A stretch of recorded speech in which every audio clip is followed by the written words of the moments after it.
আমি তাকে বলেছিলাম আর্ট অফ লিভিং এর শ্রেষ্ঠ বই হলো এই পবিত্র কোরআন। আমি তাকে মুসলিমদের আর্ট অফ লিভিং এ আমন্ত্রণ জানিয়েছিলাম। আমরা সংখ্যায় এখন 130 কোটি, 130 কোটি মুসলিম। আমি তাকে আমন্ত্রণ জানিয়েছিলাম,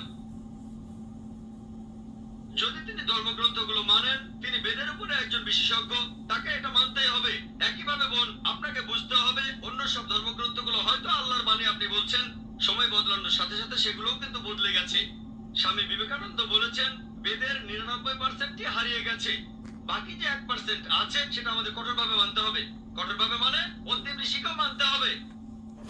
তাহলে কঠোরভাবে মানলে আপনি মুহাম্মদ সাল্লাল্লাহু আলাইহি ওয়াসাল্লামকে মানবেন, আপনি কোরআনকেও মানবেন, আর আমি আপনাকে এখানে আমন্ত্রণ জানাচ্ছি, এই শান্তির ধর্মে আমন্ত্রণ জানাচ্ছি, যাতে করে আপনি আল্লাহর কাছাকাছি আসতে পারেন।